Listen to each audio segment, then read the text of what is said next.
Hello whisky fans, Ralphie and the Bothy, hugging the barrel, because that's what I do sometimes, I just give the barrel a hug. Especially when there's an earthquake, but we don't get many of them too often, thank goodness. And funnily enough, I only noticed the earthquakes after a few whiskies in the evening. So I've just reviewed a small distillery in the north of Scotland called Glenwivus. Not to be confused with Benwivus, which is an obscure bottling you'll find at auction, which was from a failed distillery in the north of Scotland, way back in the days. It didn't last. Their stills were the wrong shape. They were out of proportion. And I know this because the stills were sold when this distillery was shut down. The stills were sold to Springbank Distillery, who put them in the back of a flatbed lorry. Flatbed. Yeah, I'm getting there. Eventually. And they were driven all the way down from the Highlands to Campbelltown and installed at the Glengyle distillery. But before they installed them, they measured the ratio, what's called the pot ratio, which means the base, the volume, the height, the dimensions of the neck, and all these need to be in balance and harmony. They need to be in proportion. And it would appear that when Benwivus were installing the stills, they got the stills to fit the building. And this is purely just my personal take on it, because the neck of the stills were too tall. There's two stills. There's the wash still and the spirit still. Both slightly different sizes, because you need more wash in the wash still because of alcohol removal to fill the spirit still, which by its nature needs to be slightly smaller, so you're not underfilling or risking overfilling. And with Benwivus, the actual neck out of proportion, so they reduced it by about 2 feet, roughly, generally. And we now taste the Benwivus stills making Kilkerran, and what beautiful juice Kilkerran is from Glengyle Distillery. And this is part of, and I'm giving you this story because it's a very good illustrative example of the complexity and, I'm going to say it, ethereal nature of Scotch whisky. There is no set formula. There is no set system. There's the basic rules which must be observed. Bottled a minimum of 40% alcohol. Matured in oak casks not exceeding 700 litres for a minimum of 3 years. If you want to be sure, 3 years and a day, so as to guarantee it. That it's 100% malted barley, although you can make Scotch whisky with a combination of malted and unmalted barley in the Irish style. It's happening as we speak, and I'm looking forward to seeing it when it appears for sale. I think it'll be very exciting, because I'm really struggling to get single pot still whisky from Ireland at the moment of any decent quality.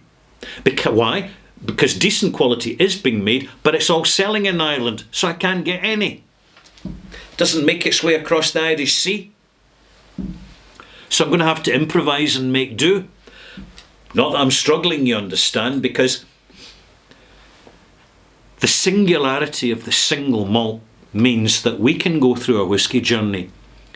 And you know, we need never buy the same bottle twice unless we really, really, really enjoy it. And when we do, it's advisable to buy it quick from the same batch in the same year, because there are brands that are going downhill. We can clearly see it, and you'll see the trend. The whisky's made in a rush.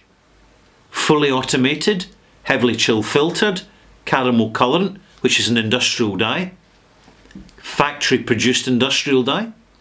You see these classic signature signs of a diminished single malt.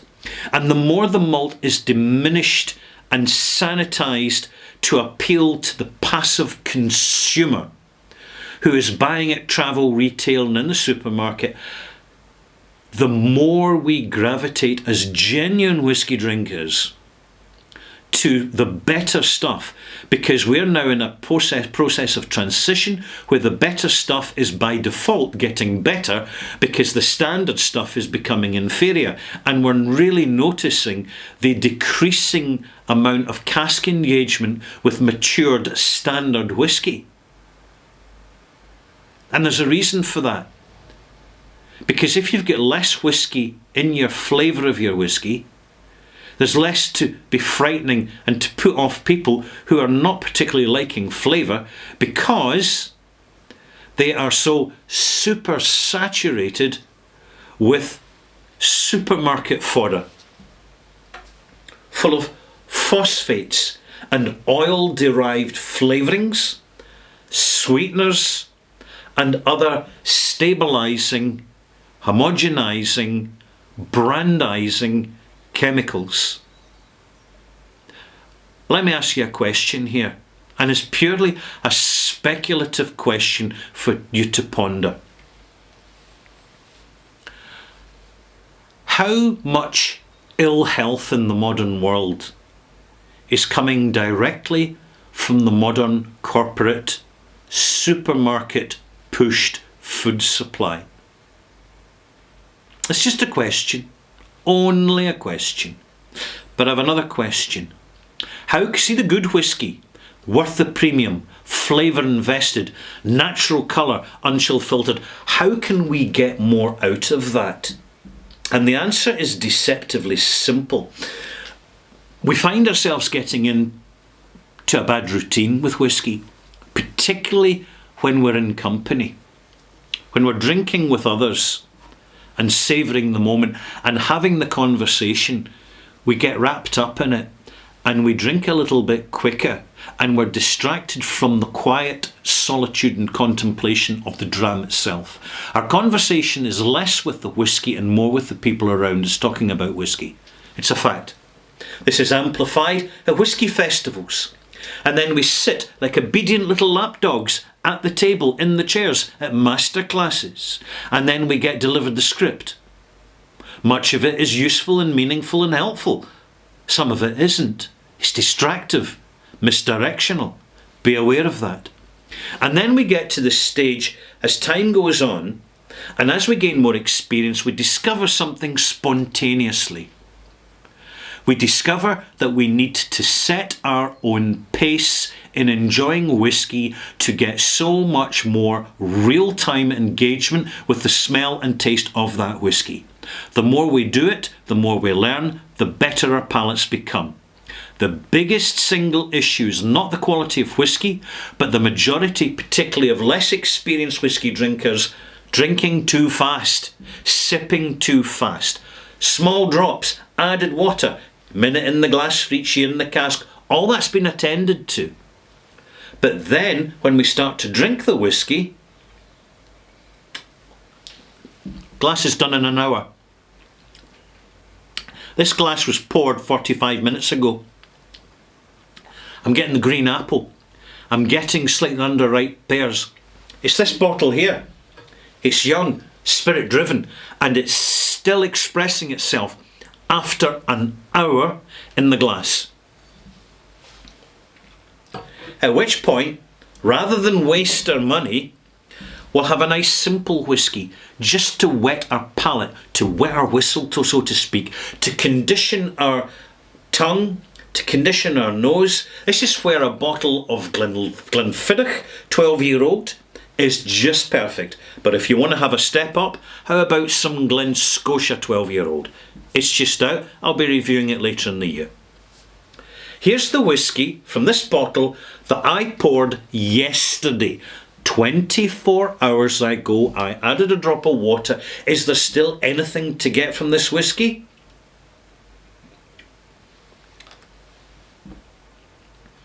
Absolutely. It's like perfumery ginger ale. tangy, minty, that's not even in the recent pour. This is the long pour. I'm going to set you a challenge right now.